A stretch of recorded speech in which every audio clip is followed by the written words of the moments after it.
আমরা অলরেডি রাতের মধ্যে বিভিন্ন জায়গায় এরকম কিছু তথ্য পাচ্ছি, যেটা আমাদের মধ্যে অনেক বেশি আশঙ্কা তৈরি করছে এই নির্বাচন নিরপেক্ষতা এবং সুষ্ঠু নির্বাচনের সম্ভাবনা নিয়ে।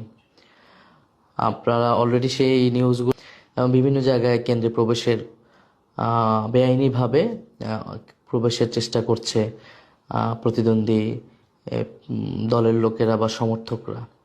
মাহমুদা মিতুর উপরও একটা হামলার কথা আমরা শুনেছি। এটা তো এনসিপি না, শুধু জামাত ইসলামের ও বিভিন্ন জায়গায় তাদের উপর হামলা হচ্ছে। সর্বোপরি 11 দলের প্রার্থী এবং সমর্থকদেরকে বিভিন্ন জায়গায় লক্ষ্যবস্তু করা হচ্ছে। তো এটা আমাদের জন্য আকাঙ্ক্ষিত না, অপ্রত্যাশিত।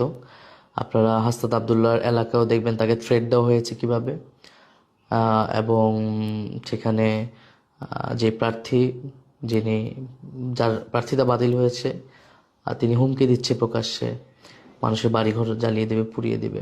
তো এই হচ্ছে সামগ্রিক পরিস্থিতি নির্বাচনের, যার মধ্যে দিয়ে আমরা নির্বাচনে যাচ্ছি। সকাল থেকে নির্বাচনটা শুরু হতে যাচ্ছে, কিন্তু আমরা মনে প্রাণে চাই, দৃঢ়ভাবে চাই যে এই নির্বাচনটা সুষ্ঠু হোক। এই নির্বাচনে জয় পরাজয় বড় কথা না।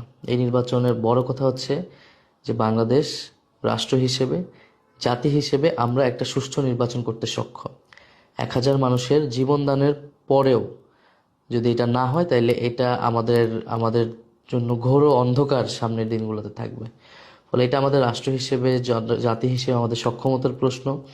আমাদের যে সকল ভাই বোনেরা শহীদ হয়েছে, জীবনদান করেছে, তাদের আত্মত্যাগের মূল্যায়নের প্রশ্ন, যে এই একটা নির্বাচন আমরা সুষ্ঠু করতে পারি কিনা, সুষ্ঠু হয় কিনা।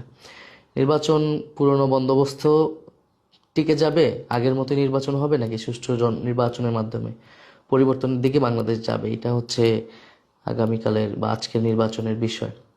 আমরা শুনতে পাচ্ছি যে বিভিন্ন জায়গায় একটি দল, আমাদের যারা প্রতিদ্বন্দ্বী তাদের পক্ষ থেকে বিভিন্ন জায়গার ওসিদেরকে নির্দেশনা দেওয়া হচ্ছে যাতে তাদের দলীয় প্রার্থীকে সহায়তা করে। বিভিন্ন মিডিয়ার ভূমিকা অত্যন্ত নেতিবাচক আমরা দেখতে পাচ্ছি। সোশ্যাল মিডিয়ায় বিভিন্ন জায়গায় অপপ্রচার চালানো হচ্ছে, প্রোপাগান্ডা চালানো হচ্ছে 11 দলের বিরুদ্ধে, এবং বিভিন্ন জায়গায় মব তৈরি করে 11 দলের নেতাকর্মী সমর্থকদেরকে পুলিশের হাতে তুলে দেওয়ার চেষ্টা হচ্ছে। হান্নান মাসুদের এলাকা আপনারা দেখবেন, সেখানে বাড়ি ঘরে গিয়ে হামলা করছে, হুমকি দিচ্ছে। তো এইটা মোটামুটি কম বেশি, এখন রাত 12টা বাজে, এটা যদি এখনকার পরিস্থিতি হয়, সারা রাত আরও কি চলতে পারে আমরা আশঙ্কা করছি। আমাদের প্রত্যেকটা ইনফরমেশন আমরা যথাযথ কর্তৃপক্ষের কাছে, প্রশাসনের কাছে দিচ্ছি, কিন্তু মনে হচ্ছে যে পুলিশ বিভিন্ন জায়গায়, কয়েকটি জায়গায় তারা পক্ষপাতিত্বমূলক আচরণ করছে, এবং অথবা তারা